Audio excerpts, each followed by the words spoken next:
Jesus reveals how to stay grounded in faith when everything around you is falling apart. Have you ever felt like everything is falling apart around you, and yet you have to pretend like everything is okay? As if you're trying to keep your faith standing while inside everything has fallen apart a long time ago? Most people never talk about it. But today you will realize that you are not alone in this pain. Maybe no one knows, but inside you, there is a battle that seems to have no end. It's like trying to swim against the current when all you wanted to do was stop for a moment and breathe. You pray, you cry, you wonder if God is still listening.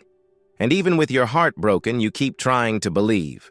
But there comes a time when the weight becomes unbearable.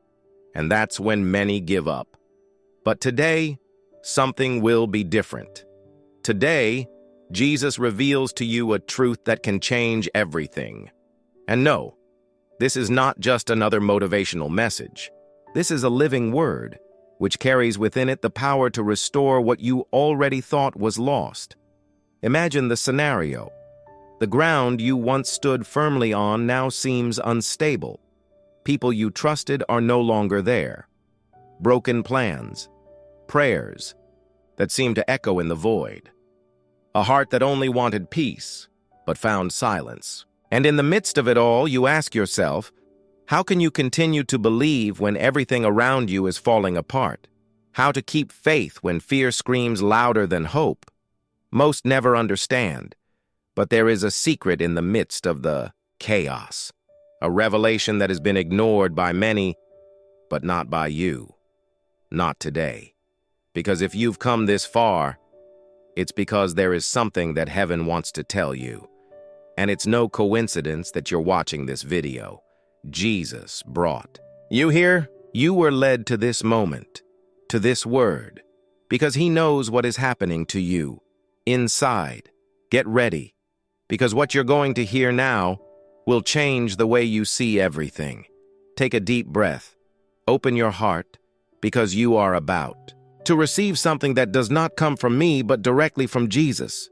Something that not only explains, but transforms. And while the world tries to break you, he will show you how to stand. He will reveal how to remain firm in faith, even when everything around you seems to be falling apart. And that answer starts now. You're not here by chance. Jesus brought you to this moment for a greater reason than you imagine. Maybe you scrolled through so many videos, tried to fill the void with human words, but none of them really reached you. But now, something inside you begins to quieten. It's as if your soul is finally about to hear what it so desperately needed. Take a deep breath and open your heart to this message. Because what Jesus reveals to you today has the power to heal what no one else has been able to touch. Every word here is a seed of hope, a spiritual response to the pain that the world does not know how to deal with. And if, at any moment, you feel like something is burning inside, a memory, a tear, a silent certainty, understand, it is the Spirit of God reaching you where no one else has. If this message is touching your heart, tell us in the comments, I trust in Jesus. Your statement could be the encouragement someone desperately needs today. Your comment is not just a text. It is faith in action. And if this has already started to move something inside you, press the like button so that others can also be blessed. Your simple gesture can be an act of evangelization, an instrument for this word to reach those who are already thinking about giving up. Jesus revealed something very important about this situation, and you need to hear it before leaving this video. Get ready, because God can speak directly to you today. And the next revelation is closer than you think. Let's go together. Imagine the scene. The wind howled as if the sky itself was at war. The waters hit the boat hard, sending waves everywhere, wetting clothes, faces, and faith. The disciples screamed, ran from side to side, trying to maintain control, trying to save what seemed impossible to save. But there was a detail in this scene that no one expected. In the midst of the chaos, Jesus slept. Yes, I slept. While everything fell apart, he remained at peace. Mark 4 reveals this almost surreal moment to us. A storm so violent that even experienced fishermen panicked. They screamed for help. They screamed for answers. They even shouted out of indignation, "Master, don't you care if we perish?" Maybe you are feeling this way today. Maybe the waves of life are too high, and you can barely keep your eyes open without being hit by another bad news. Maybe tomorrow will give you chills. The uncertainty of work, health, marriage, faith itself. All of this adds up until it forms a turbulent sea inside you. And then you ask, as the disciples asked, "Jesus, do you hear me? Do you really care about me?" Jesus' response at that moment was not a theological explanation. It wasn't a lesson on patience or a lecture on trust. It was an act. He stood up, looked at the wind and sea, and said, "Silence, calm down." And the storm obeyed. But the real shock came later. He turned to the disciples and asked, "Why are you so afraid? Do you still have no faith?" Mark 4:40. This question echoes within us like a mirror. It's not an accusation. It's an invitation to look beyond the waves, beyond the wind, beyond the pain. A call to remember that even when everything around us is collapsing, Jesus is still in the boat, and he is not panicking. He is at peace. How often does fear of the future paralyze us? Anxiety is like an internal storm.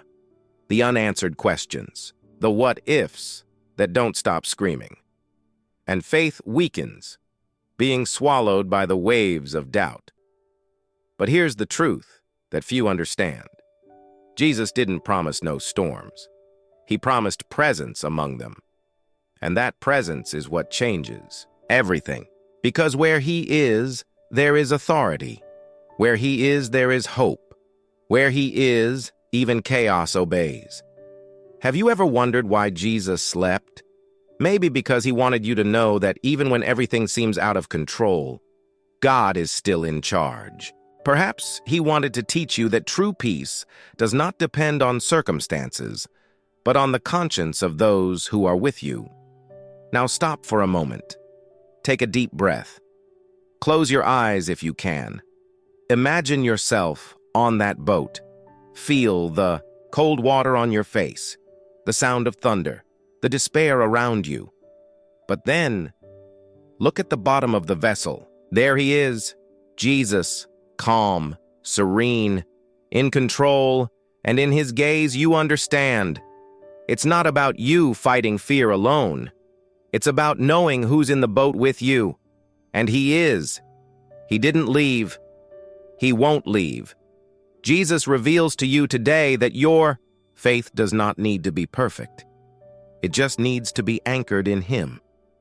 If this word is strengthening you right now, write in the comments, "Jesus is my strength when fear paralyzes me."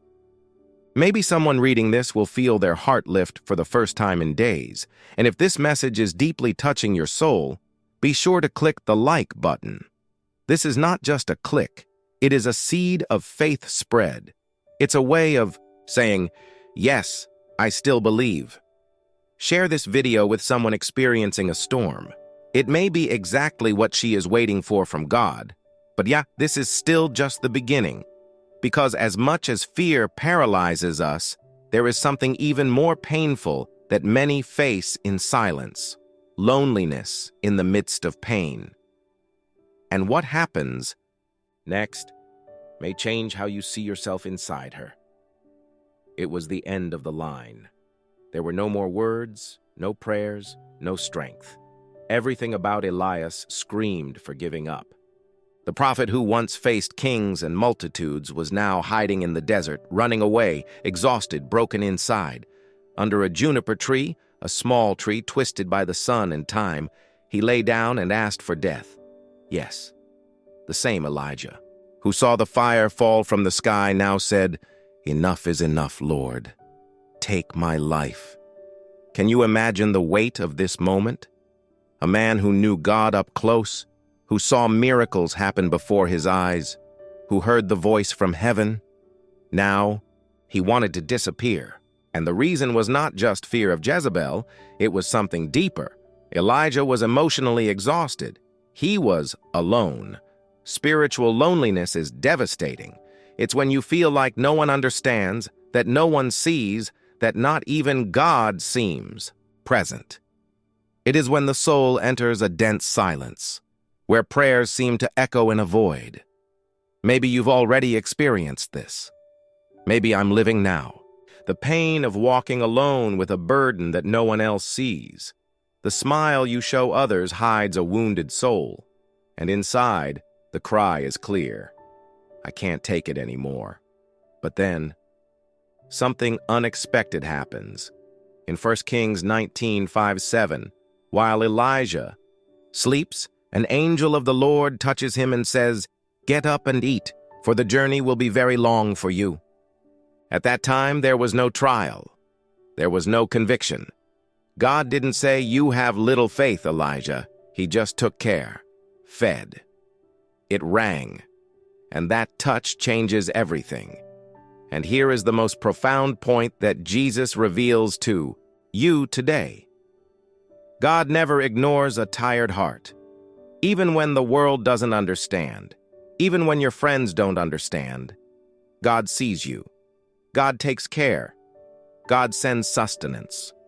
And sometimes that sustenance is a simple touch, a video like this, a message at the right time, a whisper from heaven saying, "You are not alone." It's shocking to think that even the great heroes of the faith felt this way. Elijah did not fall due to spiritual weakness. He fell from human exhaustion. And God understood.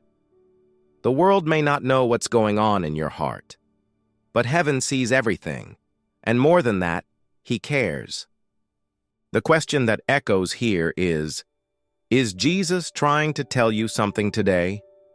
Perhaps yes. Maybe the simple fact that you are here now, listening to this message, is the angel that has come to touch your soul and say, "Get up. There is still a way. There is still purpose. There is still life." And the most surprising thing about this story? Elijah, after this moment of exhaustion and divine help, not only rose, but was commissioned to anoint kings and prophets. In other words, his worst emotional moment was not the end, but the transition to a new mission. Rock bottom was the fresh start. Have you ever imagined if this silent pain you are experiencing now is precisely the preparation for God's new thing in your life? What if the loneliness you feel is the place where He is about to reveal Himself in the most intimate way? Many say that time heals everything, but the truth is that it is the presence of Jesus that heals everything. Time can hide. Jesus reveals, and He reveals it now. Even when everything seems dark and you feel abandoned, He is still writing your story, and He didn't finish. If this message is deeply touching your heart, write in the comments, "Jesus, don't leave me alone." Your comment could be the spark of hope another soul needs to find today. You have no idea how much a word can heal when guided by love. And if you know someone who is feeling this way, exhausted, invisible, abandoned, send them this video. It could be the answer to the prayer she's been waiting for. But there are still pains that silence the soul.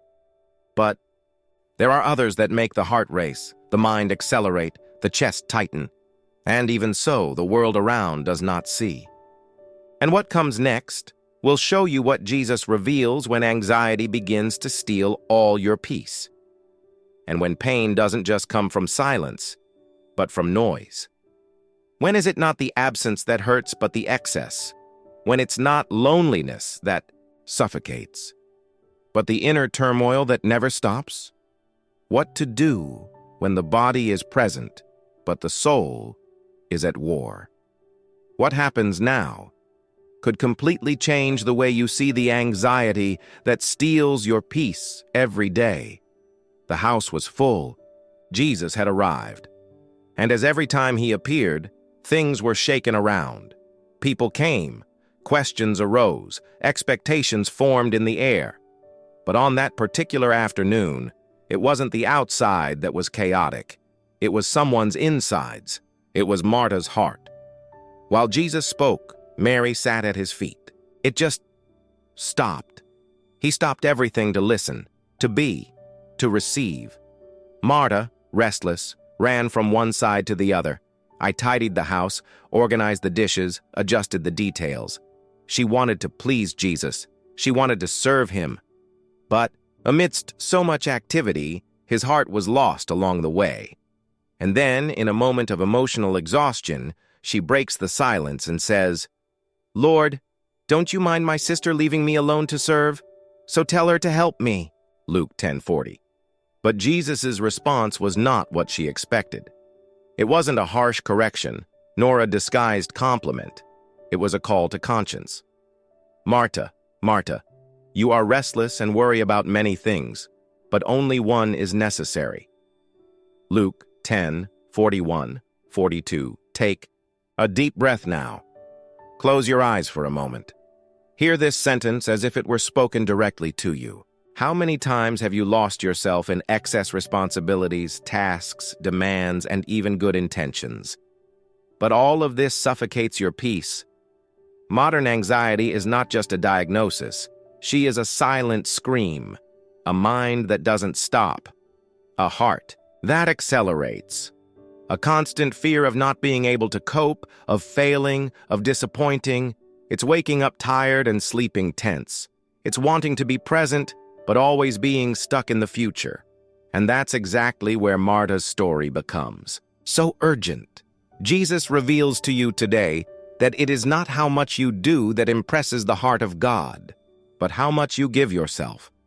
Martha wanted to serve Jesus with excellence, but Mary chose to just be with him. The difference is not in the action, but in the direction of the heart. Anxiety often forms in us when we try to support on our own what should be in his hands. When we try to control everything, solve everything, answer everything, but we forget that his presence is what calms our insides. He is not asking you to have all the answers. He is asking you to stop and sit at his feet. And here comes something that few realize. Martha was in the same house as Jesus, but she was not with Jesus. She was close physically, but far away emotionally and spiritually.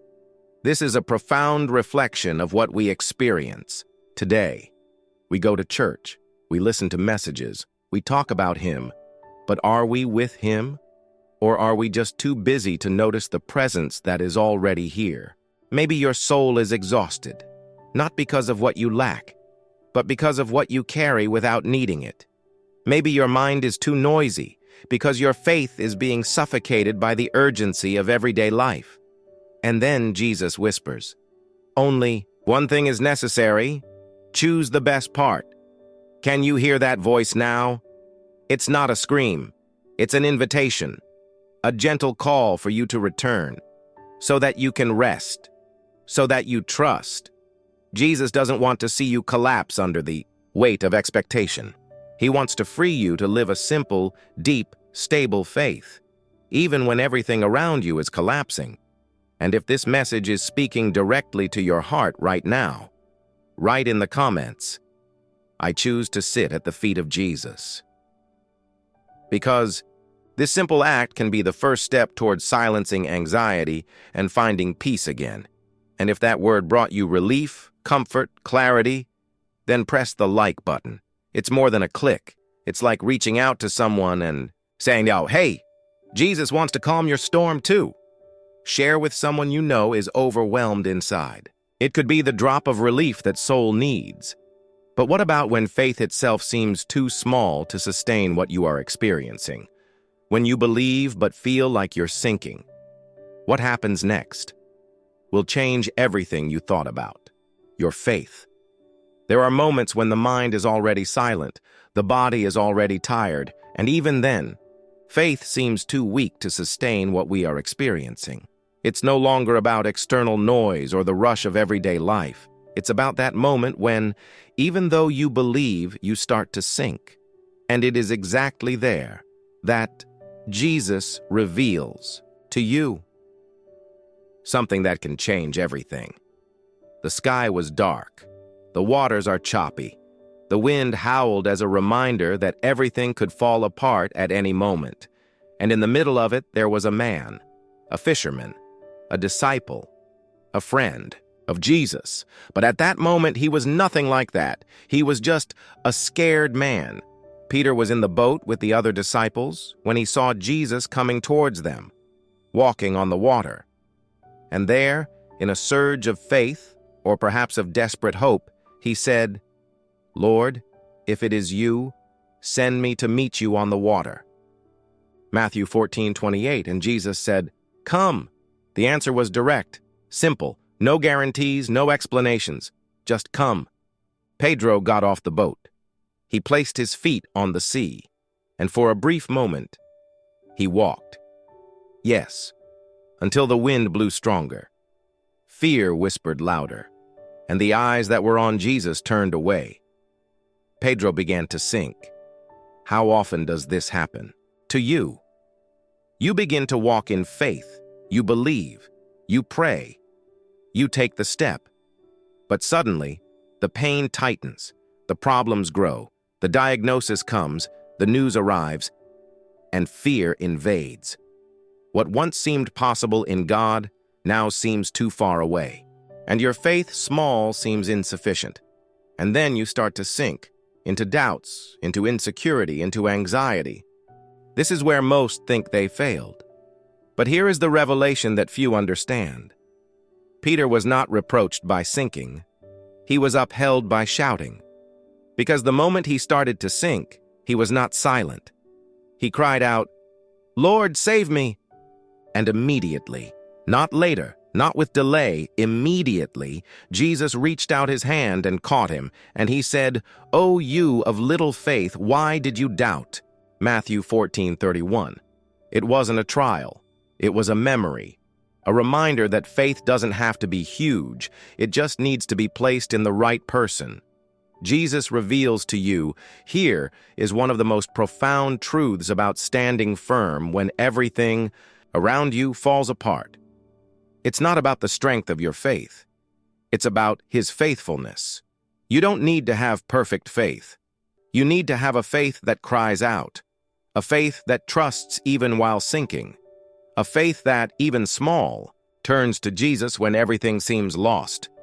How many times have you felt like Pedro? It started strong, but couldn't sustain it. Maybe it's medical treatment, in a family catering, in a project that God placed in your heart. You started off well, but life came, and you felt like you weren't strong enough. But what if you were? Told that Jesus never left you alone in the water? That even when you lose faith in him, he doesn't lose sight of you? Have you ever wondered why Jesus let Peter walk until he began to sink? Because there is an eternal lesson. Faith is not measured by how much you walk on water, but by who you choose to cry out to when you start to sink. And perhaps the most powerful thing about this story is that Peter sank. Yes, but he returned to the boat with Jesus. This means that whoever cries out comes back. Whoever asks for help is rescued. Whoever puts their faith, no matter how small, in the right hands, is never lost. If this word touched you deeply, write in the comments, "Even with little faith, I trust in Jesus." Your comment may heal someone who is feeling like Pedro right now. What if the winds weren't just outside, but inside the house? What if what takes away your faith is not the sea, but the conflicts that live with you every day? What you're about to discover now could change the way you view your own family. And when what exhausts you is not fear, nor anxiety, nor doubt, it is coexistence. What if the biggest conflicts in your life don't come from outside, but from inside your own home? When chaos is not in the world, but sitting at the table with you, with the same surname, with the same story, that's when Jesus reveals to you something that can transform not only your heart, but your entire family. And what comes now will challenge everything you believed about pain, forgiveness, and purpose within the home. He was just a teenager when his own brothers decided to throw him into a pit. The muffled sound of cruel laughter, eyes full of contempt, the rejection of those who should be shelter. Joseph was sold into slavery by his own brothers, betrayed not by strangers, but by those who shared the same blood. Family pain is like this. It hurts on deeper layers. It's a wound that pulses even in silence because it was made by someone who knew the way to your heart. Jose was torn from home, separated from the father who loved him, thrown into a destiny that no one would choose. And yet, God was with him, not in an abstract, distant way, but present, at each stage, in prison, in oblivion, in abandonment. In each season, Joseph flourished where he was planted, even when the land was dry, hard, cruel. But the most disconcerting part of this story happens many years later. When Joseph, now governor of Egypt, meets his brothers again, they are desperate for help, vulnerable, and they have no idea who is in front of them. Jose recognizes them. The past pulses again, the same face as those who threw him into the hole, the same voice as those who plotted his downfall. And at that moment, he has all the power in the world in his hands. Power of revenge, power of justice. But he chooses the more difficult path. Forgiveness. In Genesis 45:5, he says, "Now therefore do not be grieved, nor grieved in your eyes, because you sold me hither. For God sent me before you to preserve your life." This phrase carries a revelation that transforms. Jose did not minimize the pain. He did not deny injustice. But he understood. God used even what hurt to prepare something bigger. This is the key that Jesus reveals to you today. Not all pain is the end. Sometimes it is the means that God uses to activate your purpose. And when that pain comes from your family, when it comes from the one who was supposed to protect you, but hurt you, the weight is greater, but the healing can also be deeper. Maybe you are there right now, living in the middle of a marriage in crisis, or with children who seem too distant. Maybe you carry hurts from childhood, harsh words that still echo in your soul. Maybe you try to hide that everything is falling apart inside your house, and you feel like you've tried everything, and he can't take it anymore. But what if I told you that what you call destruction, God is already using it as construction? What if, like Jose, you are being worked on in silence, in the dark, to one day become the answer to your own family's restoration? Joseph needed time, pain, and silence to become what God had dreamed of. And maybe you are exactly in this process. What few understand is that Joseph's forgiveness was not weakness. It was spiritual authority. He didn't just heal his own pain. He freed an entire generation. And you? What would you do if you were in Jose's place? What would happen if, instead of carrying this weight alone, you placed this family story in the hands of Jesus? He does not ignore your suffering. He doesn't romanticize your pain. But he doesn't let you sink into it either. Because what drains you now will become what God will use to lift others up. What you experience today can be the seed of healing tomorrow. If this word is finding open wounds in your soul, write in the comments, "Jesus, heal my house." Maybe your comment is exactly what someone else needs to read to find hope. Share with anyone you know who lives in family conflicts. This may be the way God will use to begin a healing process, because what comes next may reveal that even with a broken past, God still has something glorious in store for your future. And what you're about to hear will change the way you face the guilt you carry. There is an even quieter pain that you carry alone and that no one sees. It doesn't come from outside. It doesn't live in the walls of the house. It lives inside you. It's the kind of pain that hides behind automatic smiles. A routine that camouflages guilt. The guilt of what has already been done. The shame of what you would like to erase. But what if I told you that this guilt doesn't define who you are, and that Jesus reveals to you today what he sees when he looks at your past? The next story will confront everything you've been told about guilt and redemption, and you'll never look at your past the same way. There was a name that caused fear, a name that brought back memories of persecution, pain, death. Saul, an educated, religious, zealous man, and completely blind to his own righteousness. He believed he was doing God's will by persecuting followers of Jesus. He didn't just approve prisons. He hunted, imprisoned, tortured. He saw blood, and he consented to the death of innocent people, among them Esteban. The first time his name appears in Acts, he is holding the cloaks of those stoning them, cold, merciless, determined, until the road to Damascus changed everything. A light enveloped him, a voice stopped him, a presence that could not be explained with religion or doctrine, and Saul fell, literally. But more than falling off the horse, he came to his senses.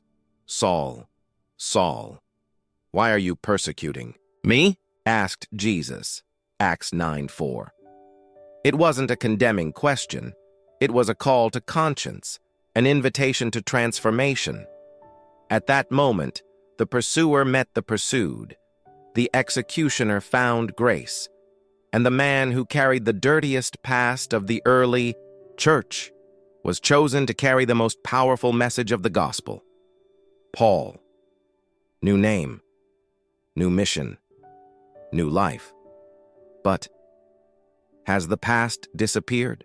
No, he was not erased. He was redeemed. Paul never denied who he was. He never tried to hide his story. He used it as a testimony. In 2 Corinthians 5:17, he writes, "If anyone is in Christ, he is a new creation. Old things have passed away. Behold, new things have become." This truth is a watershed, because maybe today you feel like Saul, chained by past decisions.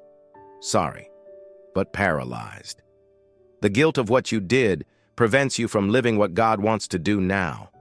Maybe he hurt someone, abandoned someone, destroyed something that was precious. Perhaps you carry within yourself the echo of mistakes that no one has forgotten and that you yourself cannot forgive. But what if I told you that God has already forgiven you and is just waiting for you to see yourself as he sees you? Jesus reveals to you that the guilt does not come from him. The voice that accuses you, that condemns you, that keeps you paralyzed, that voice is not from heaven. Because God's grace does not erase the past. It transforms the past into testimony. You are no longer who you were. It doesn't matter what they said. It doesn't matter what they remember. You are not what you did. You are what Jesus is doing in you now. And Paul is living proof of this. He went from persecutor to persecuted, from executioner to martyr, and yet he wrote more than half of the New Testament. How is it possible? Because when God chooses someone, he doesn't consult the past. He releases the future. What weighs you down today may be exactly what God will use to lift others up tomorrow. If you feel that your guilt has paralyzed you, comment now. Jesus frees me from what has already happened. Declare with faith. Write like someone who is breaking chains, because maybe someone, after reading your comment, will find the strength to let go of their own guilt too. And if this message is like a light on your road to Damascus, share it with someone who also needs to leave the past behind. Maybe your click will be someone's moment of conversion. This message needs to go where guilt still reigns. You are not your mistake. You are a new creature. Take a deep breath and allow Jesus to rebuild your identity. But now, what if the pain is not from the past, but from within? What if it's not about guilt, but about darkness of the soul, inexplicable emptiness, gray days without color or strength. What you're about to hear will show you how darkness can also reveal light. And this revelation could be all your soul needs to breathe again. There are moments when the guilt has passed, and yet the soul remains silent. A pain that doesn't scream, but eats away inside.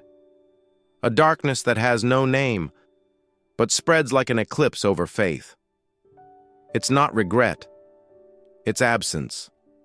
It's not a sin. It's weight. There is no explanation, but it exists. An emptiness that swallows you from the inside, even when everything around seems normal. What if I told you that even the most righteous people in the Bible went through this? And that Jesus reveals to you something that few understand. Pain is also a path to revelation. The story you will hear now will transform the way you see suffering. Imagine losing everything. Absolutely everything. In a single day, Job's life was transformed into tragedy. He didn't have time to breathe between one pain and another. One messenger was still talking, and another arrived with worse news. Your assets? They looted. Your servants? They killed. Your children? All dead. An avalanche of loss, without pause, without logic, without warning.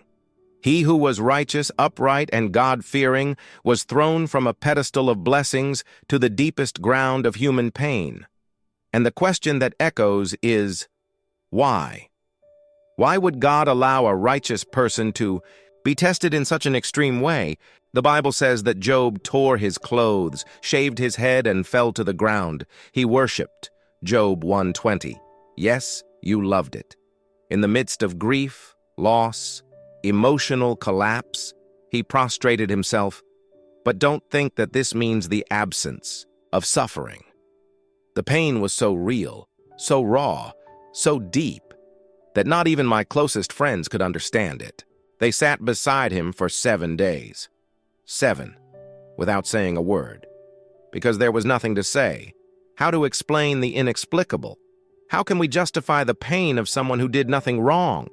Maybe today you identify with Job. You look around and nothing seems to make sense. Everything fell apart too quickly. What was firm collapsed, and God's silence seems cruel. It's as if he were far away, as if he had turned his face away, as if I forgot you in the midst of the pain. But what if I told you that it was in the darkest moment that Job had the greatest revelation of his life? After intense dialogues, unanswered questions, and nights of despair, God finally speaks. Not to explain, but to reveal. He doesn't answer why he allowed it, but it shows who he is. And that changes everything. Job declares, I knew you by hearing, but now my eyes see you. Job 42:5. The darkness that seemed like absence was preparation for a deeper vision. Jesus reveals to you that there are pains that have no logic but have purpose. There are silences that seem like abandonment, but are profound teachings. Not all light comes from the sun. Sometimes God reveals himself to you in the middle of the night, and what seemed like punishment was an invitation. Have you ever felt like Job, alone, broken, with no explanation for the pain that hit you? Have you ever had days when getting out of bed was a miracle? Have you ever looked at the sky and only seen silence? So listen, God's silence is not the end of the story. Sometimes it's the beginning of something much deeper. You don't need to understand everything to continue believing. Job didn't understand, but in the end, he saw it. And what he saw was worth every tear. If this message touched you, comment now. Even without understanding, I trust in you, Jesus. State it as a choice, because faith is not the absence of pain. It's persistence despite the pain. Don't underestimate what God can reveal in your longest nights. But if you think he is silent with you, the next story shows what happens when God seems silent, but is preparing something infinitely bigger than you ever imagined. And this revelation will break the silence of your faith. And when the sky remains silent, even after so much clamor, when you pray, beg, fast, and all you hear is the sound of your own pain echoing back. Sometimes God's silence doesn't come after a tragedy.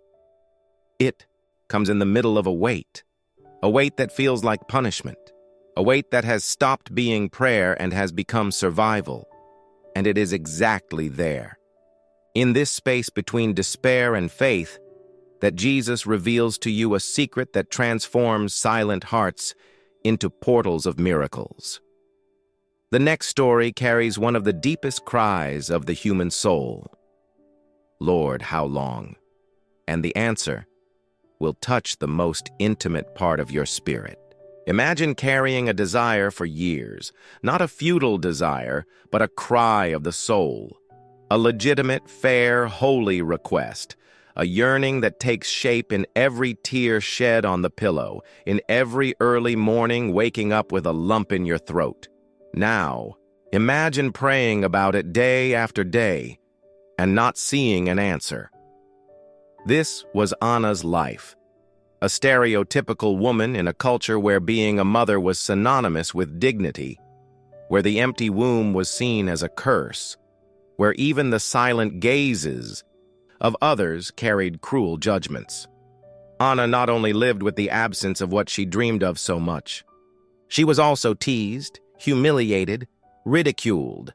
Peninnah, Elkanah's other wife, constantly hurt her. Each year in the temple, Hannah went up to worship, and he cried. I cried so much that I could barely eat.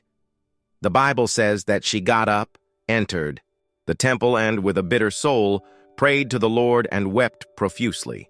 1 Samuel 1:10. Her clamor was so intense that the priest Eli thought she was drunk. Now stop and reflect. A broken woman in a temple, being judged even by a priest, while pouring out her soul before God. Have you ever felt this way? Misunderstood, even in your most intimate moment of faith? Have you ever had the feeling that no one understands what you carry inside? Have you ever prayed so much, that your words turned into soundless groans? Jesus reveals to you that there are prayers that cross time, outcries that are not ignored, even when the silence seems absolute. God's silence is not the end of the story. It is a holy interval between the cry and the fulfillment.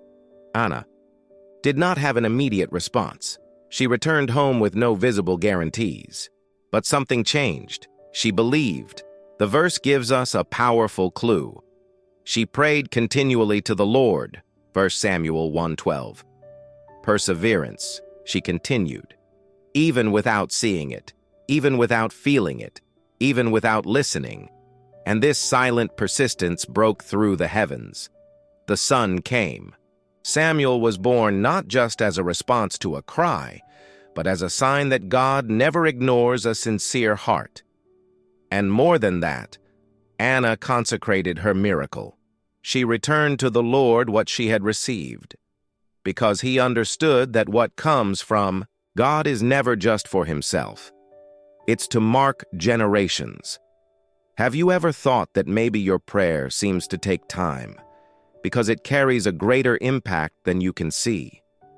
What if what you are asking for is not just a blessing, but a legacy? What if this weight that hurts you so much is, in fact, the framework for a miracle that will touch lives far beyond yours? Jesus reveals to you that there are prayers that are born from despair, but flourish in eternity. And there are hearts, like Anna's, that become fertile ground for miracles that bless nations. If this word spoke to you, comment now with faith. My prayer has a destination. Even if today everything seems sterile, dry, unresponsive, declare it, because heaven may seem silent, but God's heart is never disconnected from your cry. And share this message with someone who is waiting for a response. You can be the confirmation. This person asked God for last night. And here's a soulful invitation. Close your eyes now. Take a deep breath and silently say the name of what you are most looking forward to. God heard, and what you're about to experience will remind you that prayers don't die. They germinate. Something even more powerful is about to be revealed, because there is a pain even more paralyzing than waiting, the feeling of not being able to do it. And when this insecurity sets in, even the most sincere faith can shake. But the next story proves that insecurity does not intimidate God's calling, and what comes next will change the way you see your limitations. And when the problem is not outside, but inside you, when the doubt is not about God, but about yourself, what if, deep down, what paralyzes you is not waiting or silence, but the feeling that you are not capable, that you don't have enough, that you aren't good enough, strong enough, prepared enough? What if I told you that what you call weakness could be exactly the place where God most wants to act? Because now Jesus reveals to you what he does with those who think they are too useless to be used. He had fled Egypt with blood on his hands and fear in his heart. Moses, the same one who had grown up in the palace, now tended sheep in the desert of Midian. He who was educated with the best teachers now heard the wind whistle between stones. He knew silence, not the silence of God, but the silence of shame, of frustration, of the feeling of having failed. There is no desert more arid than the one that forms inside someone who once believed in their own potential, and then saw everything fall apart. And it is in this scenario of anonymity and doubt that the unexpected happens. A burning bush that cannot be consumed. God reveals himself, but not as an answer to a prayer. God appears as a call, the call to return to Egypt and free the enslaved people. And what does Moses do? Enter into worship? Are you crying with emotion? No. He hesitates. Question. Fight with God. Who am I to go to Pharaoh? He asks. Have you ever felt this way? Have you ever looked at the mission God gave you and thought, I don't have what it takes? Have you ever looked at your past and thought that it disqualifies you? Or for your voice, your temperament, your story? And you believe that everything about you screams incapable?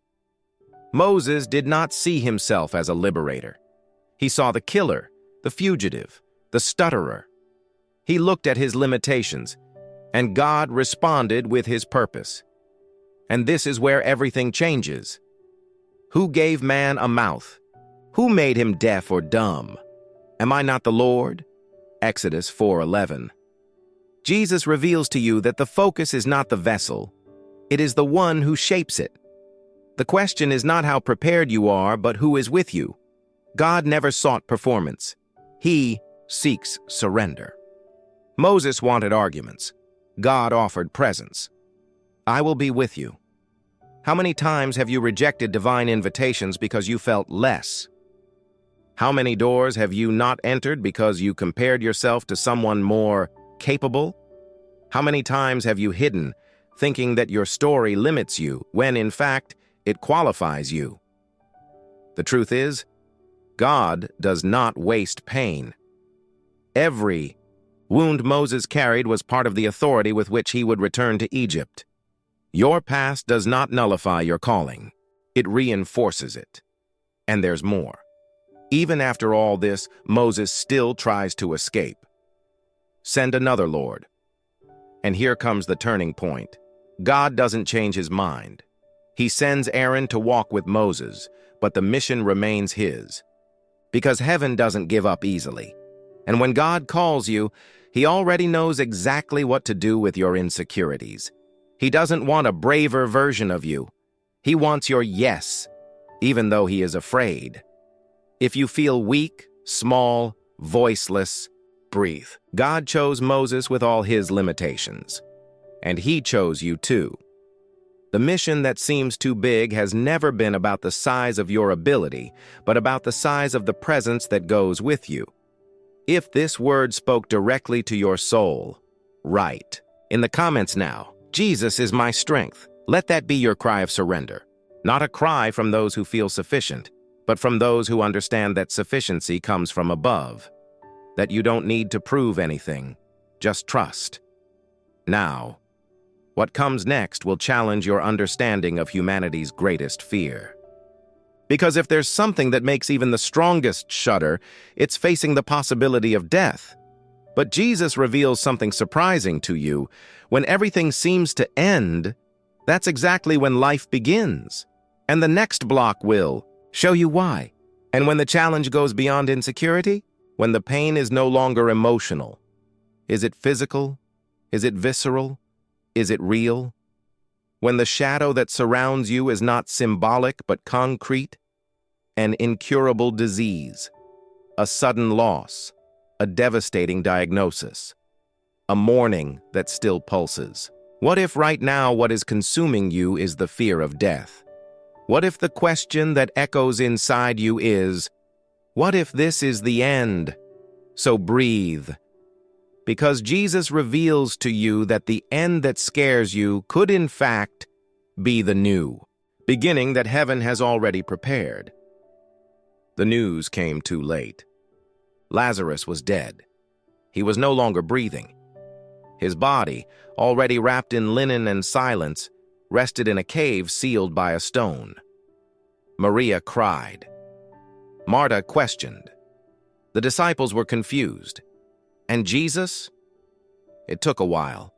He heard that his friend was sick, and surprisingly, he stayed where he was, 2 days, 2 long days. This part of the gospel touches anyone's soul, because we've all felt like Martha. We have already cried out, we have asked, we have sent messages to heaven, and the answer has not come. Or if it came, it seemed too late. Because when death comes, there's nothing left to do. Right? Wrong.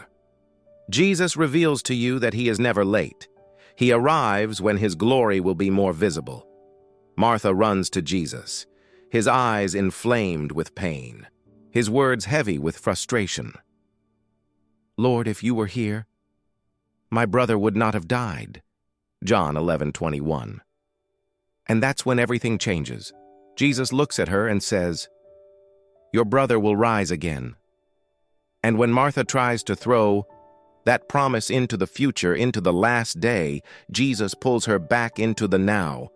I am the resurrection and the life. I will not be. I didn't go. I am. This statement cuts through human logic, because in the face of death, everything in us screams, end. But Jesus is not limited by time or symptoms.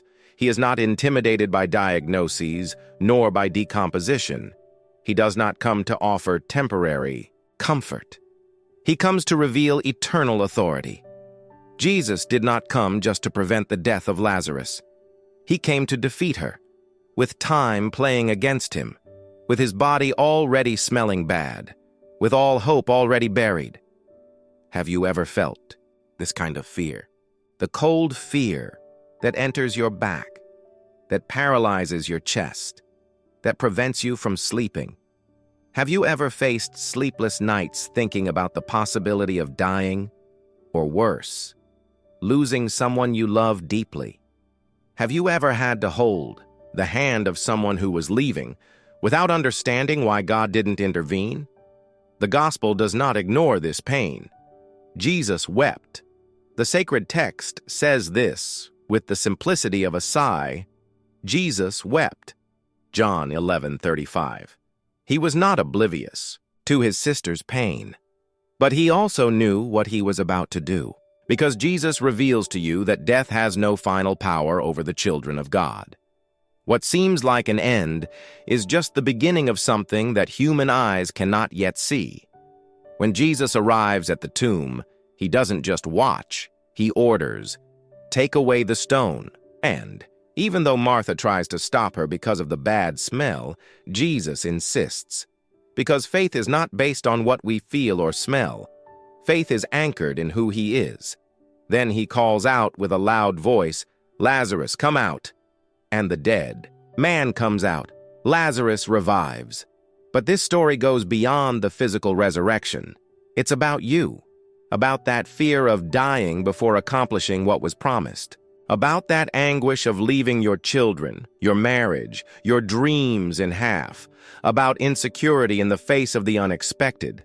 And Jesus reveals to you, death does not define you. The disease does not have the last word. Grief is not stronger than the life in Christ. Lazarus's tomb became a stage for the impossible. And perhaps what is buried in your life today, a diagnosis, a loss, a sentence, is about to become living proof of God's glory. Can you feel it? Something inside you responding to the Master's voice, even wrapped in pain? So write in the comments now with faith. Jesus is the life in me. Leave this comment as a declaration against every fear that tries to dominate your heart. May each letter be a seed of life planted against the terror of death. And if this message touched your heart, if it brought you hope in the midst of affliction, share this video with someone who needs to breathe faith again. Maybe that person is in a hospital room. Maybe they are in your home. May this content be a breath of resurrection where everything seemed stagnant. But make no mistake, because what you are about to discover will change the way you view purpose. Because what if, deep down, what bothers you isn't death, but the lack of direction? What happens when the body is alive, but the soul is lost? When all paths seem the same, and no doors open? Now, Jesus reveals how to find your purpose again, even when the world doesn't see you. Death may be the end of the flesh, but not of the promise, because life in Christ redefines what we call the end. But what happens when what afflicts you is not death, but the time you still have here? What if what really robs you of your peace is not knowing where you are going? Living without purpose is also a way of dying, a death in motion, a void that screams. And if you're feeling invisible, like your existence is too small to matter, breathe.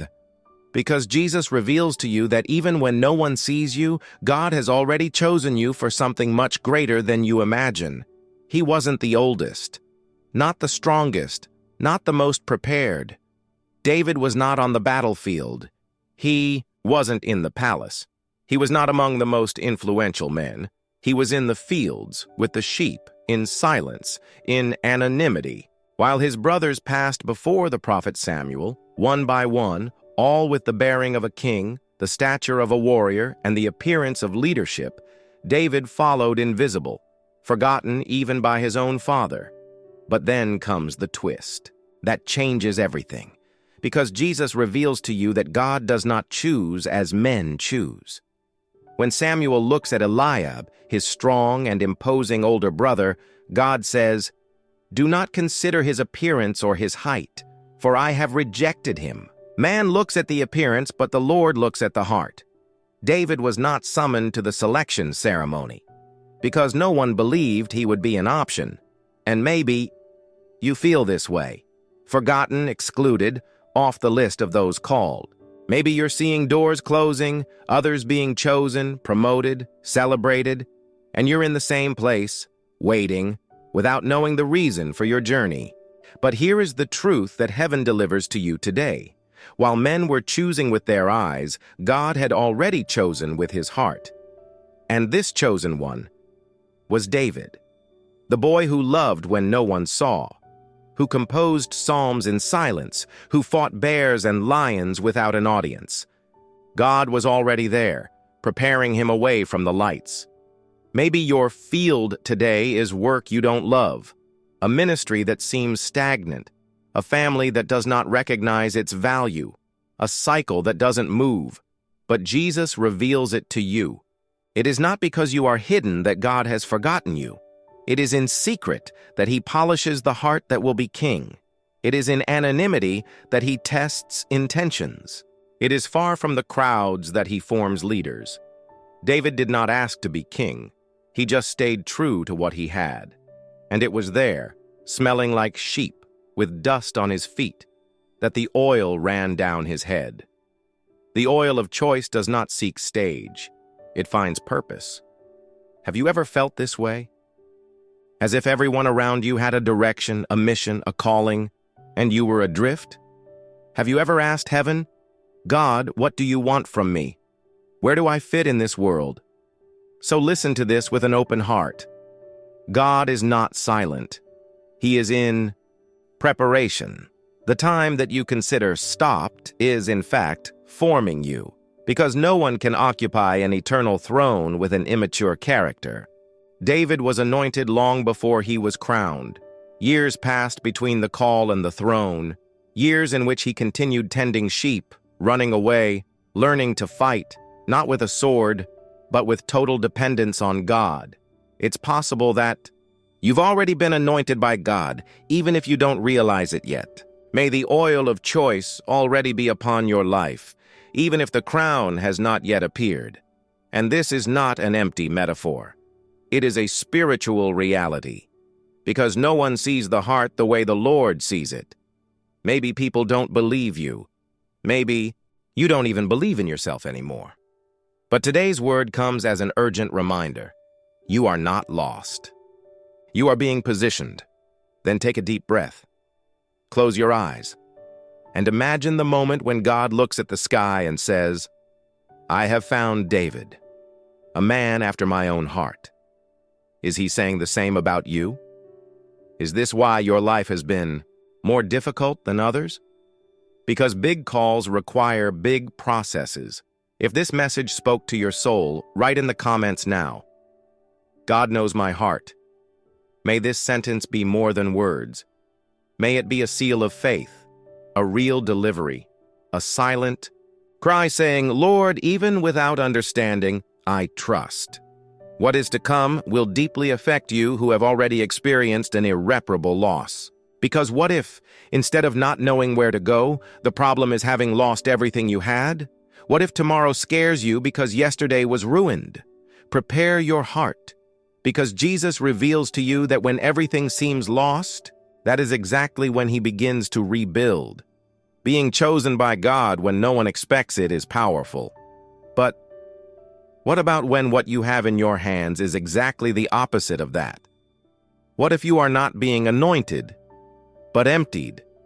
What if, instead of receiving a promise, you just lost everything you had?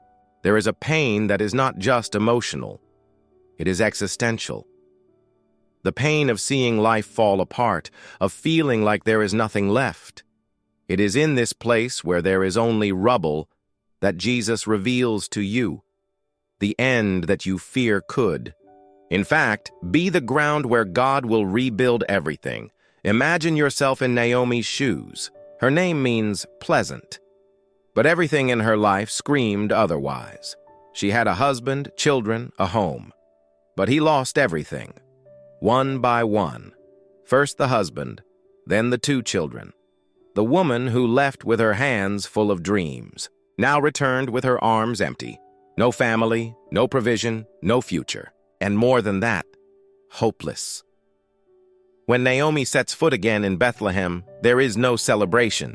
She says, Don't call me Naomi anymore. Call me Mara, because the Almighty has made my life very bitter. The pain was so great that she wanted to change her name, as if, by changing her identity, she could disconnect from the tragedy. How many times has pain made you wish you were someone else? How many times have you thought, if I weren't who I am, maybe I wouldn't be living? But this is where the story begins to change, because Jesus reveals to you that pain can steal everything except God's plan. And even when your heart is bitter, he is surrounding you with redemption. And this redemption came through someone unlikely, Ruth, the foreign daughter-in-law, a woman who chose to remain by Naomi's side when there was no advantage in doing so. Ruth was not Jewish, she was not rich, she had nothing. But he had something rare, loyalty in the midst of grief. She looks at Naomi and says, Your people will be my people, your God will be my God. This vow of alliance changes the destiny of both. Because when everything seemed lost, God was planting the miracle in the form of a woman who decided to love. without expecting anything in return. Ruth goes to the fields to gather grain left for the poor. And there, on that ground where she bent her body to gather leftovers, she finds the door that would open heaven, Boaz. And Boaz was not just any man. He was the appointed redeemer, the one who could restore the family name, and it does exactly that. What seemed like the absolute end became a new beginning. Naomi, who wanted to be called Mara, smiled again with a grandson in her arms, Ruth's son with Boaz, and this boy, Obed, would become David's grandfather and direct ancestor of Jesus Christ. Can you see the beauty in this? The woman who thought God had abandoned her became part of the Savior's genealogy. The emptiness she felt wasn't helplessness. It was space being created for the eternal plane. How many times has your pain made you declare, "It's over, there's nothing left"? But Jesus reveals to you, the nothing in God's hands is the raw material for everything. He rebuilds from the pieces. He shines light within the darkness. He raises glorious stories from the ruins. Have you ever experienced losses so great that you felt forgotten by God? Have you ever had days when it feels like life is tearing you apart inside, like you're standing in a field of emotional rubble? So listen, God has not left you. He is building a new cycle where you only see the end, and this new cycle may not come with fanfare. It starts small, like ears of corn in the fields, like faithful friendships, like silent decisions that seem insignificant, but they carry eternal seeds. If this word resonates within you, if you are at a stage where you feel like you have lost too much and no longer have the strength to start over, comment right now. God is faithful even when everything falls apart. Because this confession of faith can be the step that begins reconstruction.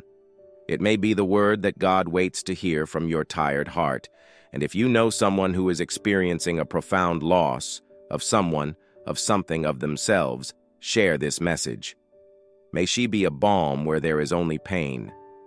And remember, Jesus doesn't just understand you. He has already prepared a new beginning for you. You just need to remain in the field, collecting with faith, until the promise blossoms. And the most impressive? This reconstruction is not yet the limit. Because what Jesus reveals to you next is about a cry that we often believe he ignores. But what if I told you that the prayer you think has been forgotten is about to be answered in a way that will change everything? What comes next may rekindle your hope. God's reconstruction often begins in silence. But what happens when this silence drags on, when the days pass and the answer doesn't come, when heaven seems to be closed and your heart begins to believe that he no longer hears you? The pain of feeling forgotten by God is one of the loneliest. But what if I told you that just at the moment you thought you were being ignored, Jesus stopped for you? Yes, because Jesus reveals to you that your cry never goes unnoticed in the eyes of the Father.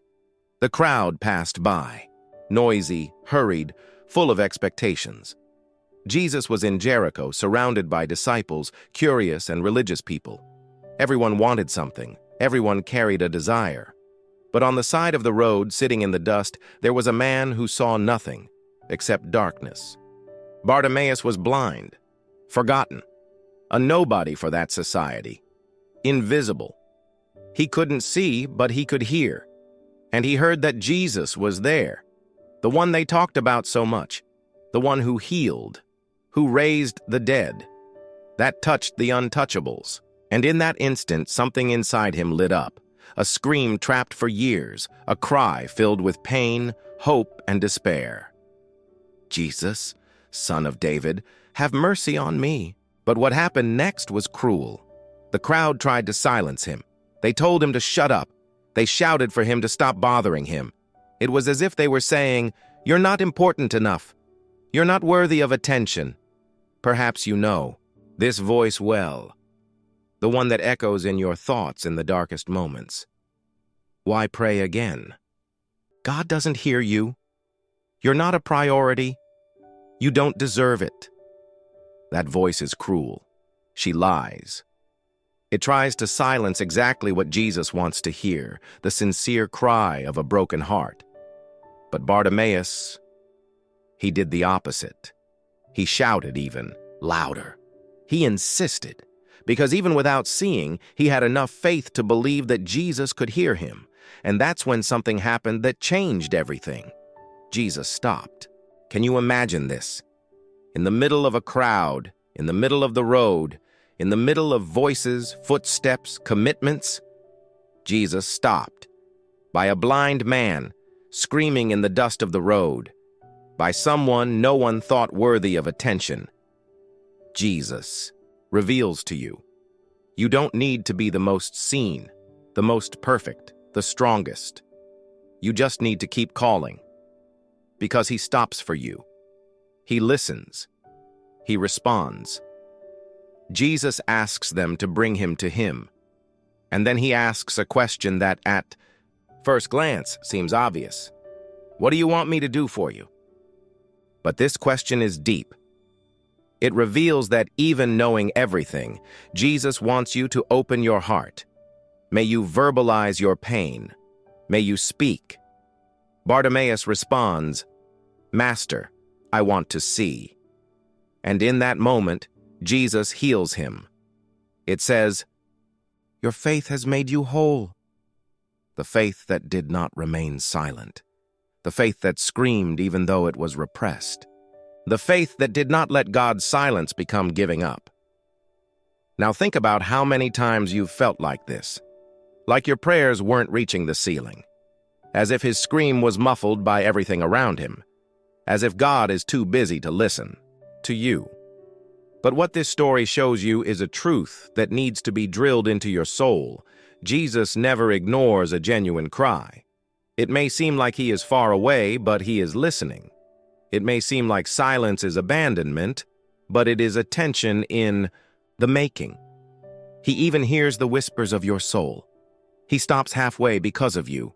And when he stops, everything changes. And here's a deep question. What have you stopped asking for? Because you believe that God no longer hears you? What have you suffocated inside yourself because the pain convinced you that you were forgotten? Bartimaeus had everything against him, his physical condition, his social status, the contempt of the crowd. But he had something the world couldn't take away, the certainty that Jesus was his only hope. And that certainty moved him. From a place of helplessness, he was led to an encounter that changed his story forever. If this message has touched your heart in any way, if you are struggling with the silence, trying to believe that you are still seen by God, comment now. Jesus, I know you hear me. State this as a prayer. Like a cry from Bartimaeus in the dust, because your faith is not being ignored. She is being led to the right moment. What's more, if you know someone who is feeling forgotten by God, send this video to them. Because she needs to know that Jesus still stops for broken hearts. He still asks, "What do you want me to do for you?" Still restores, still see. And the most surprising thing is yet to come. Because while Bartimaeus had to shout to be heard, there are moments when we don't even have the strength to do so. When everything inside us begs for peace, but we can only cry in silence. And yet, Jesus enters, without being invited, without knocking. He walks through the walls of fear and says, "Peace." Bartimaeus shouted, and was heard. But what about when the scream is inside the soul? When the noise of the world is nothing compared to the chaos you carry in your chest? When what drowns you are not the external voices, but the thoughts that don't stop, the feelings that crush, the despair that doesn't silence? This is where many of us live, locked inside, begging for peace. And Jesus reveals to you that even in that place where you think no one can enter, he enters. The doors were locked, not out of safety, but out of fear. Fear of being persecuted. Fear of dying. fear of tomorrow. The disciples were gathered together, but there was no unity of heart, only tension, uncertainty, guilt, and pain. They had seen Jesus crucified. They had fled. They had failed. And now they were there, hidden, trying to understand how to move on after losing everything they believed in. Imagine this scenario: a closed, dark, silent environment, but inside that space, internal screams echoed. Unspoken guilt, stifled regrets, fear of being the next to die. Doubts like knives in thoughts. What if all this was a mistake? What if he doesn't come back? What if what we experienced with him was just a phase that passed? Maybe you are exactly like this right now, locked, not in a physical room, but inside. Your mind. Your emotional doors are closed by fear, anxiety, exhaustion. You still remember Jesus. You still believe in parts. But it seems like he's not coming anymore. Don't go in. Doesn't respond. And the only thing you want, more than answers, more than miracles, is peace. And this is where the narrative surprises us. Because John 20 reveals a precious detail to us. Jesus did not knock. He entered. In the middle of all that, in the midst of locked doors, collapsing minds, broken hearts, he entered. And the first thing he said was not, "Why did they doubt?" nor, "Where were you when I needed you most?" Not even, "Now do you believe?" No. The first words of the resurrected Christ to his disciples were, "Peace." Jesus reveals to you that peace does not come from the outside in. It comes when he enters where no one else can enter. No therapist, no friend, no distraction can access the level of your deepest pain like he does. And when he enters, the atmosphere changes. Can you imagine the impact of that word? Peace. In the midst of fear. Peace. In the midst of grief. Peace. In the midst of doubt. It's not a vague promise that everything will be fine. It is a presence that transforms the now. Peace that does not depend on circumstance, but on presence. And there is something even more beautiful in this story. Jesus shows his wounds. He doesn't hide the pain he went through. It reveals the marks. Because he knew to heal the pain of others, you need to show that you overcame yours. And there, in the midst of fear, your scars become a sign of victory and comfort. Sometimes, the peace you seek doesn't come because you're trying to erase your pain, hide your flaws, pretend to be strong. But Jesus reveals to you that it is in your wounds that he breathes life. It is in your chaos that he declares, "I am here, I am peace." And here's something that perhaps no one told you. It's not weakness to desire peace. It is not failure to be emotionally exhausted.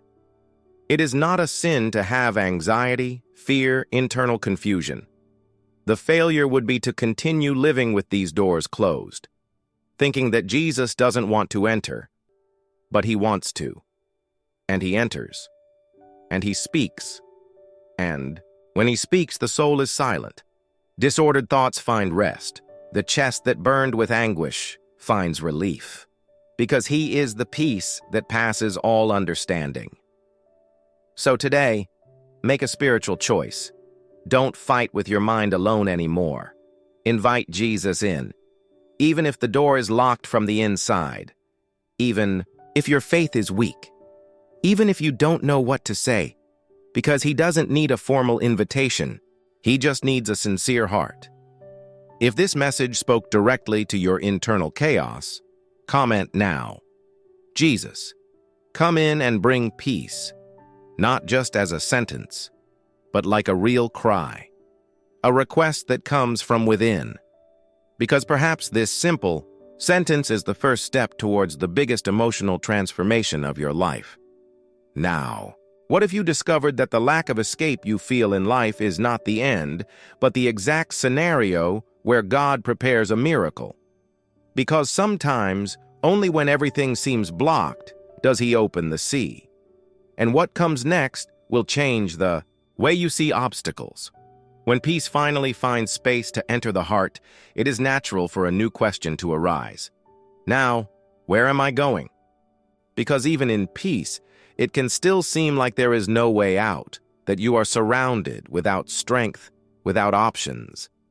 And it is exactly in this type of moment that Jesus reveals something surprising to you. When the path seems closed, that is when God decides to open the impossible.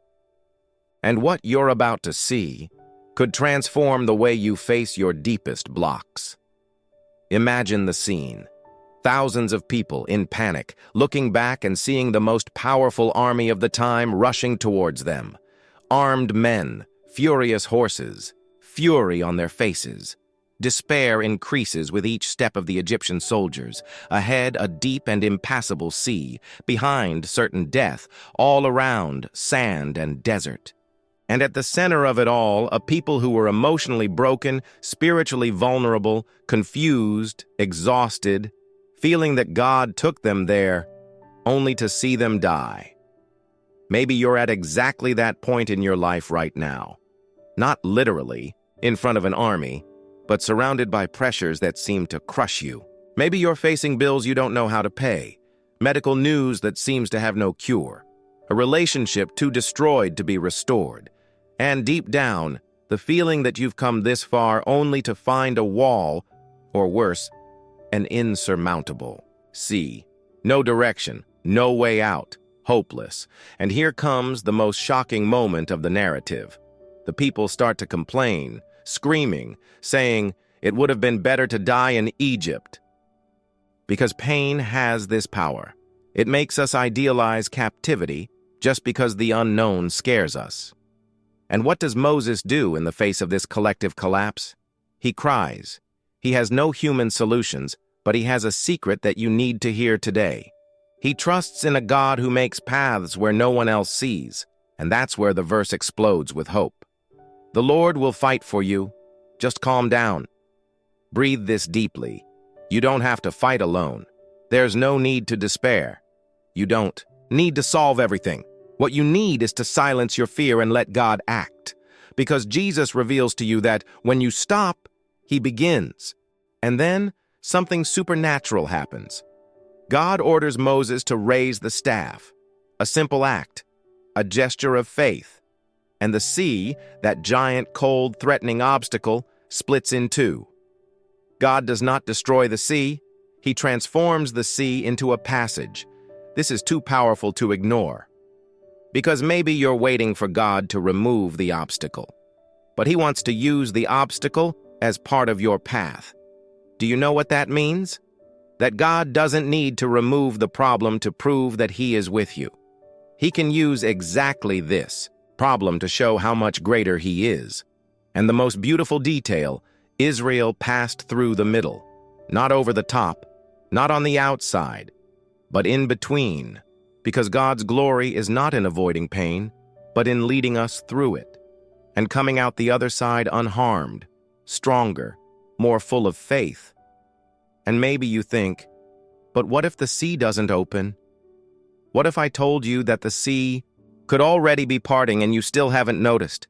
Because sometimes the biggest blockage is here, in the mind, in unbelief, in a hurry, in need of control. But Jesus reveals to you, calm down, I fight for you. Today, if you are in a moment where everything seems blocked, where nothing makes sense, this is your Red Sea, and it may be that it is precisely here that God is preparing a path that no one will understand, but many will witness. Comment now, if this word found you. Jesus, make way in my impossible. Let this be more than a sentence. Let it be a cry of faith, a gesture of surrender. Because when you calm down, God moves. But even when God makes a way, there are times when we feel too weak to cross. And what comes next will show you that it's not about your strength, it's about who's with you. When we finally see a path, there is still something that can paralyze us. The certainty that we don't have the strength to cross. It's not enough to see the exit. You need to have energy to walk. And it is at this vulnerable point of the soul, when even breathing seems to cost too much, that Jesus reveals to you a truth that can break the most silent chains. You don't need to be strong all the time, because it's not about how much you can handle, it's about who walks with you. He felt like the smallest, the most unlikely, the weakest. Gideon did not see himself as a warrior, nor as a leader, nor as someone capable of winning any battle. He literally hid in a tight place, pounding wheat in a press, a place made for grapes, just to avoid being seen. This image alone says so much. How many of us are not pushing ourselves in spaces where we shouldn't even be, trying to survive with tools that weren't made to bear the weight of our pain? And it is in this scenario of exhaustion, of self-preservation, of constant fear, that the angel of the Lord appears and calls him in a way that no one else would dare. The Lord is with you, brave man. It seems ironic, but it's a revelation, because Jesus reveals to you that your spiritual identity is not linked to what you feel, but to what he has already determined about you. Gideon saw himself as someone weak. God saw him as someone ready. But Gideon's reaction is the same as ours. How can I free Israel? My family is the poorest, and I am the smallest in the house. How many times have you used these same words in different guises? I have no structure. I'm not spiritual enough. Nobody notices me. I've tried and failed. I'm too tired. And again, God does not counter your pain. He gives direction. Go in this strength of yours. I will be with you. Note carefully. God did not say, go with the strength you will receive, nor go when you are strong. He said, go in this strength of yours. Even if it seems small, even if you feel like there's nothing left, inside. Because the secret is not in the amount of strength, but in the presence of God with you. What changes everything is not what you have. It's who sends you, and then something even more shocking happens. God allows Gideon, already insecure, to begin an unlikely journey, facing a huge army with just 300 men. And that's not all. These 300 were chosen among thousands, not for their strength, but for how they behaved in front of the water, a symbol of the word. In other words, God does not need crowds. He needs obedient hearts. You may be looking at your life right now and thinking, it's too much for me. I can't handle it. This battle is too big. And Jesus reveals it to you today with authority. You do not need to overcome with your strength, because it is in your weakness that my power is made perfect. God does not want you to conquer by your arm. He wants you to trust. May you say, Lord, I only have this. It's little, but it's yours. And when you give the little, when you say yes, even though you are trembling, God begins to do the impossible. Gideon saw an army flee before torches and trumpets. Nothing made sense in human logic, but it was all part of the divine plan. Because God specializes in turning the war around with weapons that the enemy despises, including you. Now, pay attention. You may be at a stage where you can't even pray anymore, in which getting out of bed is already a victory. And maybe your yes today is just to keep listening to this message. And that is enough strength for God to start something new. You don't have to be strong to be used. You just need to be willing. If this word touched you, comment now. Jesus, use my weakness.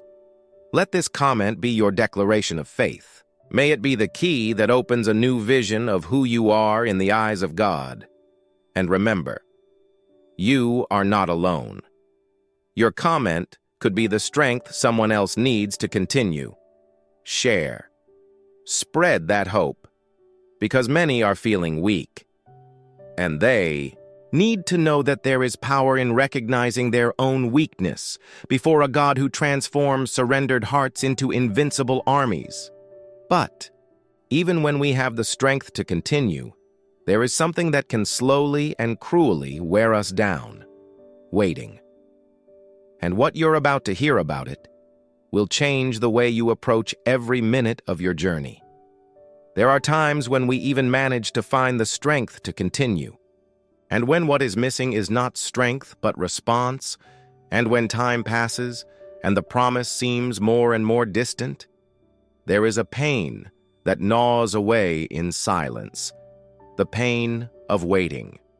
And it is exactly here that Jesus reveals to you a secret that can transform every second of agony into seeds of a testimony that you will still live and share. Imagine waiting for something that God promised you, and watching time pass, circumstances become less and less favorable, and still, you continue to believe. This is the portrait of Abraham. God had spoken, "I will make you a father of many nations." But the years stretched on like an endless desert, and the only thing that grew was Sarah's age. In human eyes, there was no longer room for miracles. And yet, something unbelievable happened inside Abraham. He believed. Against all hope. This phrase, "against all hope," carries an indescribable spiritual force. Because it is not faith based on what you see. It is not hope motivated by visible signs. It's the decision to continue trusting when everything screams that it's past time. And maybe today, you are exactly there, looking at an old promise, feeling that time has been cruel, that the clock has become the enemy, that God forgot. But what if I told you that what wears you out the most is not the time spent waiting, but the way you wait? Because waiting without faith becomes torture, but waiting with faith becomes preparation. Abraham didn't just wait for the impossible. He fed his faith with every word of God, even without seeing signs. He chose to keep the flame of promise alive. And here is the revelation that Jesus gives you today. Waiting that hurts can also be sacred. Waiting that exhausts you can be the soil where God cultivates the kind of faith that inspires generations. There is no remarkable story without quiet time. There is no eternal testimony without a profound process. How many times have you prayed for something and, instead of an answer, you received another day like the previous one? How many times have you seen people around you receiving blessings that you also asked for and the sky seemed silent? It is in these moments that doubt enters the scene with full force. Has God forgotten me? And Jesus reveals to you, He has not forgotten. He is watching what you do with the days between the promise and the fulfillment. The miracle may not have arrived yet, but the whole of heaven already sees you as the heir of the promise. Because, for God, time is never delay. It is construction. Abraham made mistakes in the process. He tried to help God by having Ishmael, and yet, God did not cancel the promise. This proves something very important. If you made a mistake while waiting, it does not invalidate what God promised you. Your repentant heart can still live the full plan, because it's not about perfection, it's about persistence and faith. Now, I want to ask you something that perhaps no one has had the courage to ask. Do you still believe? Even if you're tired, even if circumstances say it's gone, even if everything seems lost, do you still dare to believe against hope? Because if so, you carry within you the same spirit as Abraham, and this faith is the bridge between now and the impossible. Don't despise the days of silence. Don't underestimate the years when nothing seems to happen, because God may be organizing not just the fulfillment of the promise, but the impact it will have when it is told. Your miracle will not be just for you. It will be testimony. It will be a living answer for those who are also waiting. And if this message made your heart tremble inside, comment now. I choose to believe even though I wait. Your comment could be the sign another weary, Soul needs to read. It could be the hug that someone right now is asking for in prayer. Don't keep it to yourself, because your faith, even fragile, can rekindle someone's hope. And if this word spoke to you in a deep way, press the like button so that more people who are also waiting know that they are not alone. Your click can be God's instrument to reach someone at the limit of tiredness. And here comes the most impressive part, because even after the wait, even after the miracle, there is a type of pain that tries to erase everything you have ever experienced with God. The spiritual discouragement that leads you to think about giving up your faith. And what you're about to discover will rekindle the flame in the darkest place in your soul. What if the biggest battle you face today is not outside, but inside your heart? Because there are times when the greatest weight is not in the pain, in the loss, or in the waiting, but in the desire to give up. And that's exactly where Jesus wants to meet you. What you are about to hear may reignite the flame of faith within you. The afternoon slowly falls over Emmaus. The ground resonates beneath the feet of two men who walk with the weight of a shattered hope. His eyes, clouded with grief, barely notice who is approaching. The pain within them is not just from the death of Jesus. It's the pain of a faith that seemed to promise so much. And now, it seems to have failed. Cleopas and his companion walk with their heads down, talking about everything they have experienced, as if reliving a dream that turned into disappointment. They expected redemption. They expected salvation. But all that was left was a sealed tomb and promises that, to human eyes, seemed to have died along with the one they promised to follow. They are not just sad, they are lost, spiritually exhausted. And maybe you know that feeling. Have you ever felt this way? Have you ever prayed and not seen an answer? Have you ever trusted and still the pain hit stronger? Have you given everything to God and yet it seemed like He didn't come? The feeling of being abandoned by faith is one of the most silent and dangerous pains, because it steals what keeps us standing when everything else falls, the certainty that Jesus is with us. But here comes the twist. It is on this road of tiredness and discouragement that Jesus appears, but they don't recognize Him. He walks with them, hears their pain, listens to their outbursts, and even then they don't notice who is next to them. And isn't that exactly what so often happens to us?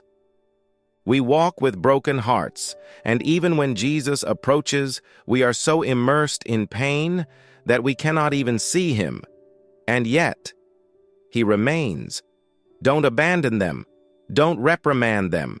He explains. He listens. He walks. Because the presence of Jesus does not always come with a spectacle.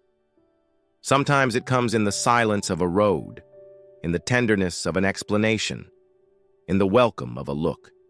And the moment He breaks the bread before them, something familiar, intimate, full of meaning, their eyes open, and what seemed dead inside them burns again.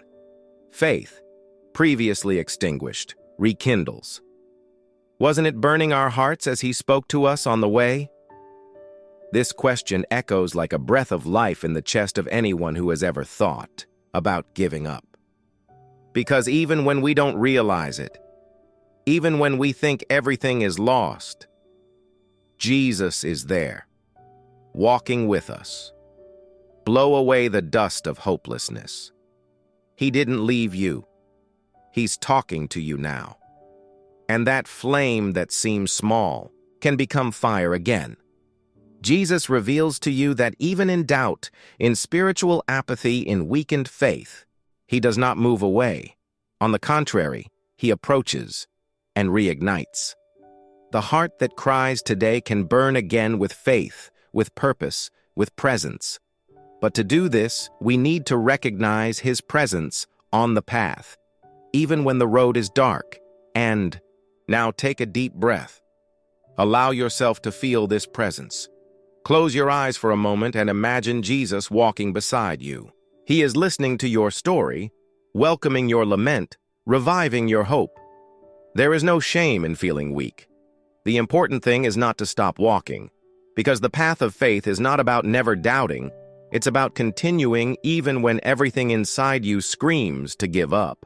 If this message spoke to your heart, comment now. Jesus rekindles my faith. Your comment could be exactly the spark that someone around the world is waiting for to not give up too. Because when you declare that you trust, even in the midst of struggle, you become part of someone's miracle. But there comes a time when the heart not only wants to reignite, but needs a new beginning. And what Jesus does when someone believes it's too late to start again, he will shatter everything. They've told him about guilt, the past, and identity. What you are about to discover will change the way you see everything. What if the pain that took you to the bottom is the same one that God wants to use to lift you up? Because there are moments when everything seems to have gone off track. Life, identity, hope. And at these times, what many think is the end. Jesus reveals to you that it is exactly the point where the new beginning begins. She walked alone, her feet bruised by the desert dust, and her heart even more tired than her body. The sun was merciless that noon, but no more so than the looks that the city cast upon her. The Samaritan woman carried within her the marks of many mistakes, of wrong choices, of frustrated attempts to be loved. She was the sum of 5 broken relationships and a 6th that couldn't even be called home. She was not just rejected by society, she had already begun to reject herself. Who knows, you might have felt this way too. When past mistakes weigh so heavily that you begin to believe that you no longer deserve anything good. When shame becomes the only filter through which you see life. When it feels like you've screwed everything up beyond the point of repair. But what if I told you that the biggest mistake you believe you made is not irreversible as they thought to convince you? That woman approaches the well just to get water. But he comes across a man who asks him something simple. Give me a drink. It was Jesus. And with this request, he breaks all the social, religious, and emotional barriers that separated her from the possibility of starting over. He doesn't condemn her. He doesn't ask about her mistakes first. He just offers her something she never thought she deserved.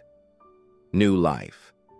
Jesus reveals to you that the wells you go to for relief, toxic relationships, emotional addictions, escape from reality, will never quench your thirst.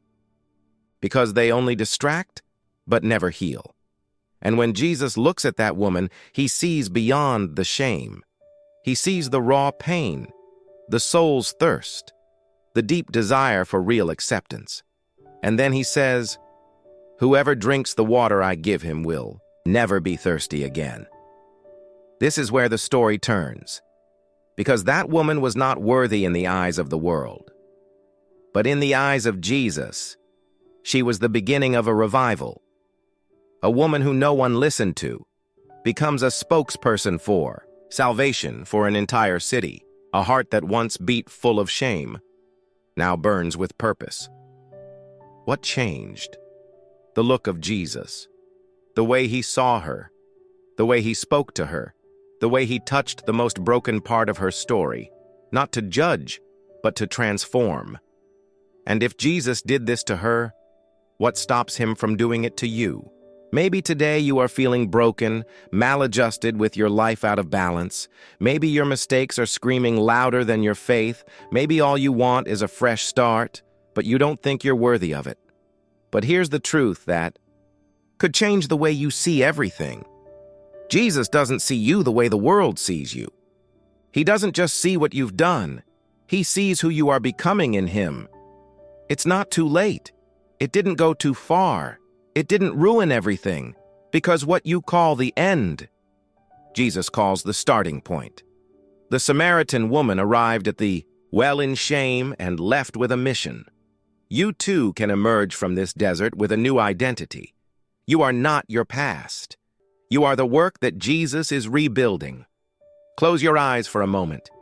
Imagine yourself standing before him, Hearing that, same phrase, I have something that can quench your thirst for peace, for forgiveness, for purpose. Do you feel that? It's grace calling you by name. It's His love restoring parts of you that you had already buried. And now, with an open heart, I want to make a profound invitation to you. If this message spoke to you, comment now, Jesus gives me a new beginning, not just for engagement, but as an act of faith, as a symbol that you are no longer accepting the lie that it is too late. Your comment may inspire someone who thinks they are too broken to be restored. Be that light. And if this message touched your heart, press the like button so that others can also be blessed. This gesture can be God's instrument to reach lives that today are exactly where you were, at rock bottom, thirsty for something the world cannot offer. But even when a fresh start presents itself, there are still those who struggle to believe again, because there are wounds so deep that they make it difficult to even pray. And it is in this delicate terrain between I believe and but I am afraid that Jesus reveals Himself with a truth that can free your soul. What is about to happen will touch the most vulnerable point of your faith, and when the new beginning has already arrived, and yet the heart still hesitates. When you want to believe, you want to trust, you want to pray, but everything you feel stuck, divided, too tired to keep fighting.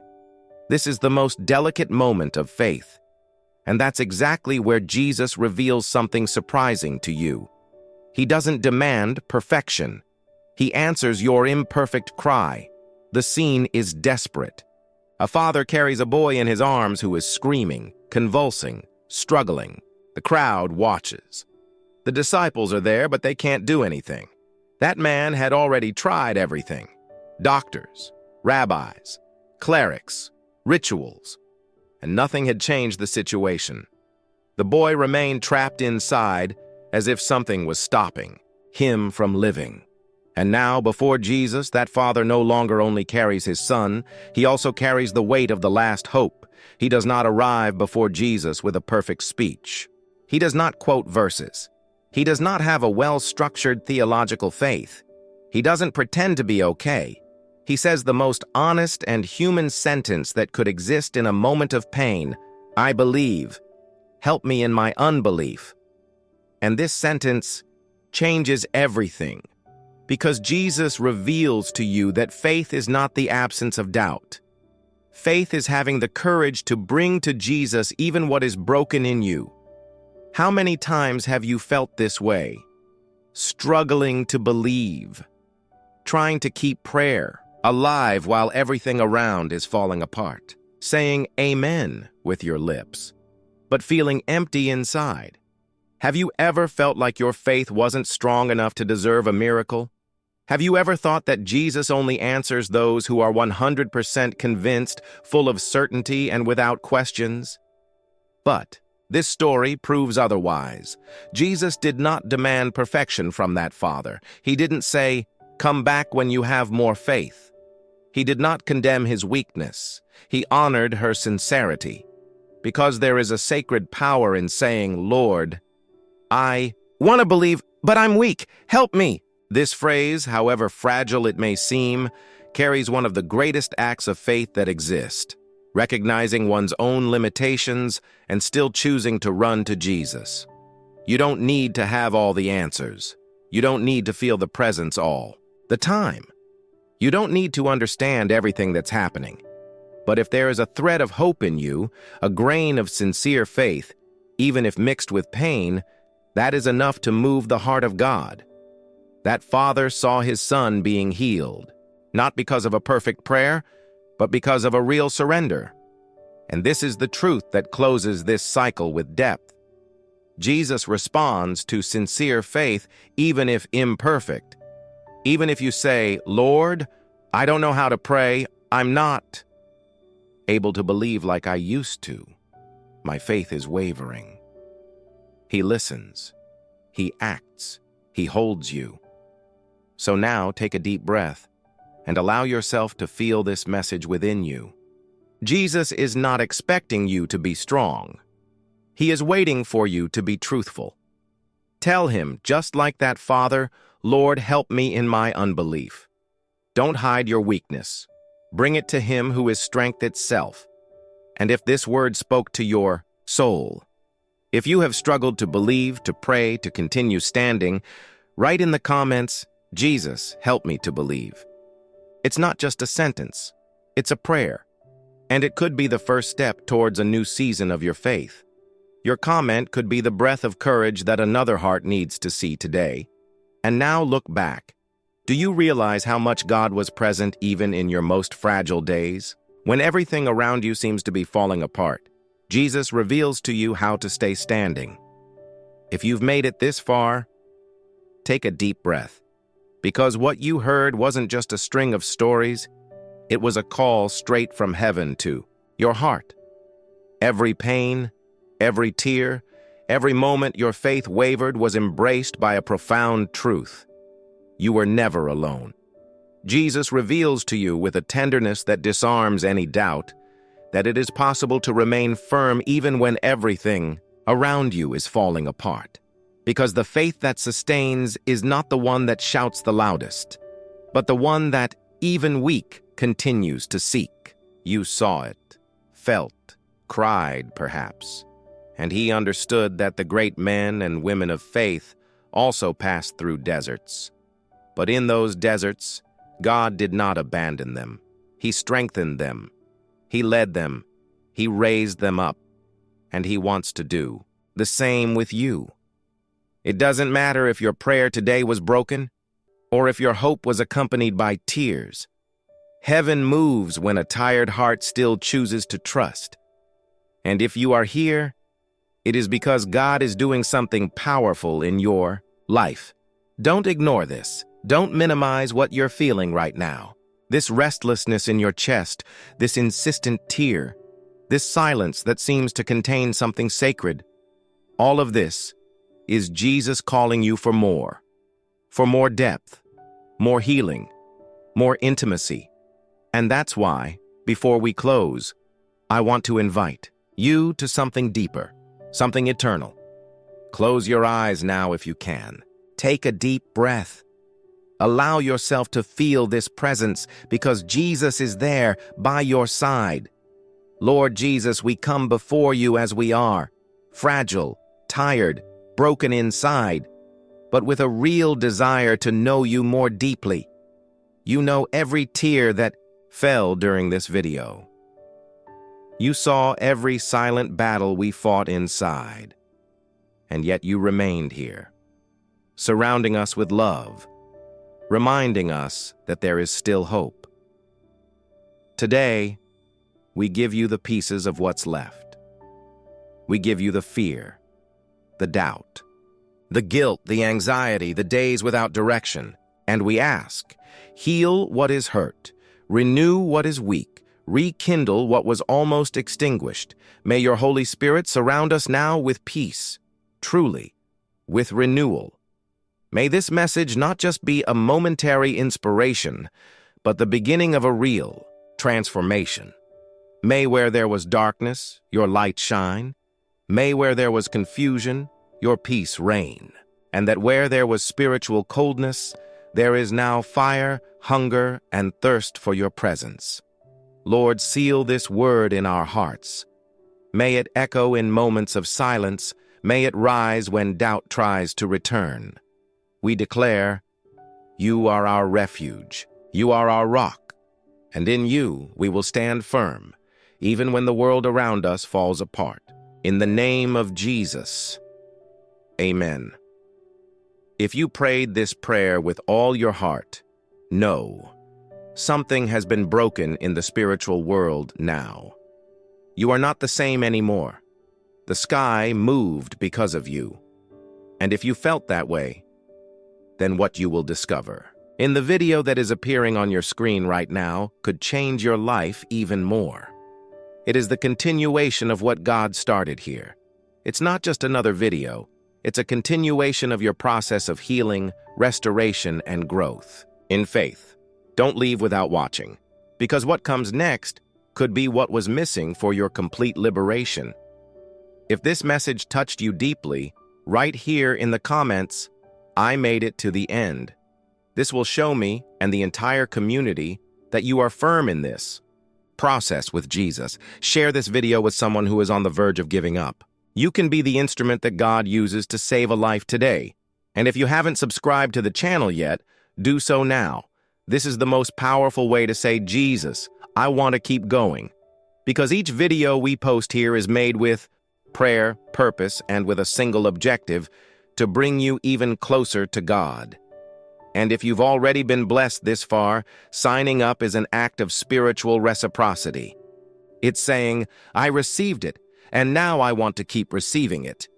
Therefore, my beloved brothers, be steadfast and steadfast, always abounding in the work of the Lord, knowing that in the Lord your labor is not in vain.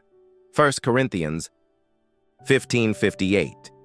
Now, click on the video on the screen and allow God to continue healing you, teaching you, and transforming you. You are not alone. We are on this path together. Until the next video.